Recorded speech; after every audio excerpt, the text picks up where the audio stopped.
사랑하는 시흥동산교회 성도 여러분, 또 새로운 한 주가 시작되었습니다. 주님 주시는 능력과 지혜로 복된 하루를 보내시길 축복합니다.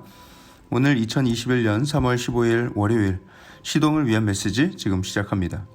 오늘 우리에게 주시는 하나님의 말씀은 누가복음 18장 15절에서 30절 말씀입니다. 누가복음 18장 15절에서 30절 말씀. 여러분, 자녀가 잘 되기를 바라는 마음은 동서고금을 막론하고 모두 다 같은 것 같습니다. 예수님이 마을에 오시니까 사람들이 자기 아이들을 예수님 앞에 데리고 오는 것이죠. 아이고, 예수님, 우리 아이 한 번만 만져주세요 하면서 사람들이 밀려오니까 제자들이 다 내쫓습니다. 여기서 이러시면 안 돼요. 애들 데리고 집에들 돌아가세요. 그러자 예수님이 나서십니다. 왜 그러냐? 아이들이 나한테 오는 것을 막지 말아라. 하나님의 나라는 이런 자의 것이다. 누구든지 하나님의 나라를 어린아이들과 같이 받아들이지 않는 자는 결단코 하늘나라에 들어가지 못할 것이다. 여러분, 어린아이와 같이 하나님 나라를 받아들여야 한다라는 것이 어떤 뜻일까요? 아이들은 부모가 설명을 해주면 그것을 의심 없이 믿습니다. 그리고 가르쳐준 것을 가지고 상상의 나래를 펴죠. 꿈을 꿉니다. 그리고 가슴에 오래오래 기억합니다. 우리가 천국을 받아들이는 자세, 복음을 받아들이는 자세가 그러해야 한다는 것을 말씀하고 있는 것이죠. 복음에 토를 달고 의심하고, 물론 더 알기 위해서 의심하는 것은 좋은 것이지만 믿으려 하지 않고 딴지를 걸기 위해서 그런다면 옳지 못한 자세이죠. 자, 예수님이 그 말씀을 마치신 바로 그 타이밍에 한 사람이 등장합니다. 여러분, 사람이 언제 등장해야 좋을지에 대한 센스만 있어도 참 많은 유익을 얻을 수 있는데요. 이 사람, 오늘 본문의 이 청년을 일컬어 부자 청년이라고 부르는데요. 등장하는 타이밍이 별로 좋지 않습니다. 방금까지 어린아이같이 순수한 마음이 있어야 천국을 소유할 수 있다고 가르치셨는데 그 말씀을 마치자마자 등장했으니까 일단 큰 부담을 안고 시작을 하는 거예요. 자, 이 사람은 굉장히 젊은데 높은 관직에 있었던 사람이었고요. 많은 부를 가지고 있었습니다. 금수저, 엘리트, 젊은 나이에 부와 권세를 다 가진 그런 사람이었죠. 그렇지만 모든 사람들이 다 부러워할 만한 인생을 살면서도 그에겐 채울 수 없는 영적 갈급함이 있었습니다. 그것은 영생에 대한 풀리지 않는 의문이었죠. 그래서 예수님을 찾아와 묻는 거예요. 선생님, 내가 무엇을 하여야 영생을 얻으리이까? 그때 예수님께서 이렇게 물으시죠. 율법에 나온 계명들은 다 지켰니? 네, 그것은 어렸을 때부터 제가 철저하게 잘 지켰습니다. 자랑스럽게 말했어요. 여러분, 이 정도면 정말 괜찮은 청년 아닙니까? 딸 가진 모든 권사님들이 탐낼 만한 사윗감이죠. 그때 예수님은 말씀하세요.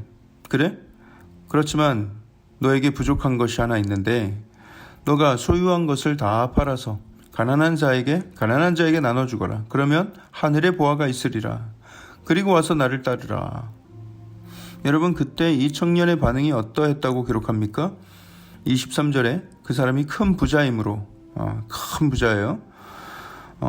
이 말씀을 듣고 심히 근심하더라. 다른 복음서에서는 근심하며 가니라 라고 기록되어 있습니다. 재물을 포기할 수 없어서 예수님 따르기를 포기한 것입니다. 예수님은 사실 그 청년의 믿음을 시험하려던 게 아니었습니다. 오히려 예수님은 그 청년에게 더 좋은 것을 약속해 주시는 거예요. 이 땅의 재물을 팔아 가난한 사람에게 나눠주면 하늘의 보화가 있을 것이다. 하지만 이 청년의 귀에 재산 다 팔으라는 말이 더 크게 들렸을까요? 아니면 하늘의 보화가 있을 거란 말이 더 크게 들렸을까요? 만약에 하늘의 보화가 그 귀에 들렸다면 말씀대로 순종할 수도 있었겠죠.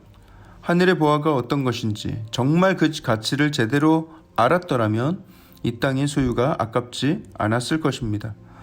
하늘의 보화가 어떤 가치인지 알기 전에는 절대로 땅에 있는 것을 놓을 수 없습니다. 하늘과 땅은 그 거리가 상당해서 땅에 있는 것을 붙들면서 동시에 하늘에 있는 것을 쥘 수가 없는 것이죠. 땅에 있는 것을 손에 놓고 하늘의 것을 붙들거나 아니면 그 반대로 하거나 해야 합니다. 그 청년이 돈이 아주 많지 않고 적당하게 있었으면 어땠을까요? 물론 다른 선택을 할 수도 있었겠죠. 하지만 여전히 하늘나라의 보화가 어떤 가치인지 제대로 모르면 전 재산이 29만 원 있는 사람이던 29억 있는 사람이던 그 모든 것을 다 팔고 예수님을 따르기는 쉽지 않습니다. 그 맥락에서 예수님이 그 유명한 낙타와 바늘귀 이야기를 하신 거예요. 오늘 본문 25절에 낙타가 바늘귀로 들어가는 것이 부자가 하늘나라에 들어가는 것보다 쉬우니라.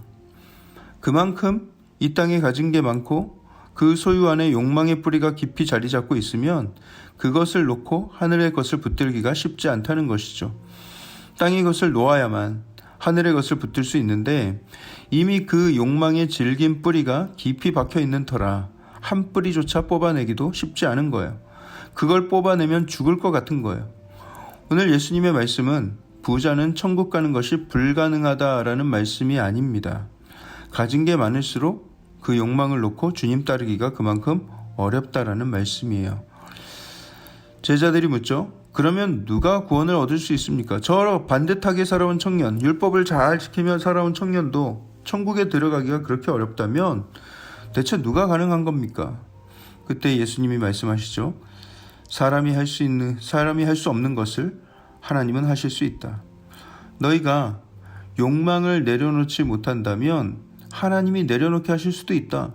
부자가 천국 가는 거 하나님이 하시면 그 또한 가능할 수 있다라는 거예요. 사랑하는 성도 여러분, 하나님을 모르는 사람이야 재물을 모아서 자신의 쾌락과 즐거움을 위해 사용하겠지만 내가 진정 하나님 나라에 대한 소망이 가득하고 영원한 하늘나라에 대한 진정한 가치를 발견했다면 그것을 위해서 내가 가진 전부를 투자해도 아깝지 않은 거예요. 28절을 보세요. 28절에 베드로가 나오는데 아까 제가 언제 등장해야 하는지 센스가 있어야 한다고 했죠? 여러분 이 베드로의 센스를 보세요. 아까 부자 청년의 타이밍은 예수님이 어린아이와 같아야 된다 말씀하신 그 타이밍에 나타났잖아요. 얼마나 안 좋았습니까? 굉장히 부담되는 타이밍이었어요. 결국 그는 근심하고 떠나죠. 그 뒤에 예수님이 바늘과 낙타 이야기 하시고 대체 누가 천국에 갈 거냐고 제자들이 묻고 또 부자도 하나님이 하시면 가능하다 대답하십니다. 베드로가 바로 그 타이밍에 짠 나타나서 말을 하죠. 보옵소서 우리가 우리의 것을 다 버리고 주를 따랐나이다. 예수님 저와 제 동생 안드레는 배도 버리고 가족도 버리고 다 따랐습니다. 하하. 여러분 이 완벽한 타이밍에 자신의 헌신까지도 살짝 드러내는 이 센스를 보세요. 이 사람이 괜히 수제자가 아니에요. 예수님도 그에게 말씀하시잖아요. 내가 진실로 너희에게 이르노니 하나님의 나라를 위하여 집이나 아내나 형제나 부모나 자녀를 버린 자는 현세에 여러 배를 받고 내세에 영생을 받지 못할 자가 없느니라 하시니라.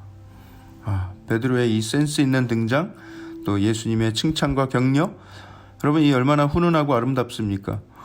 오늘 말씀의 교훈, 생각 없이 등장하지 말자. 네, 그뿐이겠습니까, 여러분?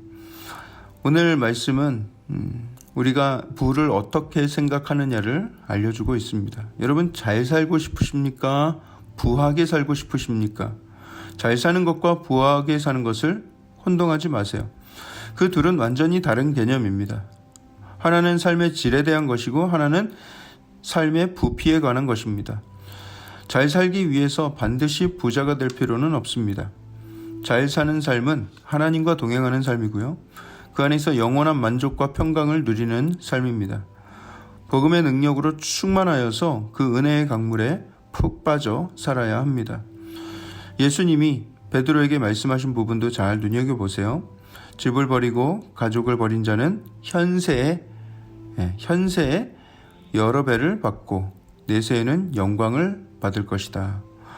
하나님은 사후 천국에 대한 막연한 복을 말씀하신 것이 아니라 이 땅에서부터 하늘의 복을 당겨 쓰고 또 하늘에 가서는 약속된 영광을 받을 것이다 라는 말씀이세요. 우리가 이 약속을 진정으로 믿는다면 우리가 주님을 위해서 포기하지 못할 것이 무엇이 있겠습니까?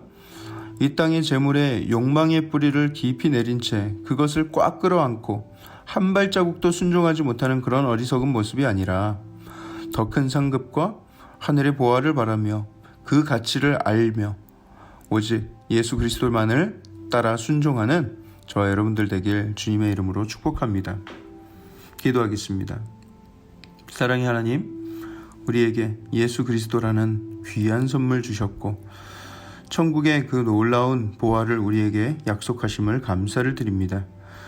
하지만 그 보화를 믿음으로 바라보기보다는 여전히 이 땅의 것, 썩어 없어질 것을 마음 가운데 늘 탐하며 살아가고 있지는 않은지요. 하나님, 우리의 마음에 오직 그 천국을 바라볼 수 있는 눈과 또 그 천국의 가치를 알아볼 수 있는 지혜를 허락하여 주시고 그 나라를 위해서 살아갈 때 이 땅에 필요한 것들은 풍성히 채워주실 줄 믿습니다.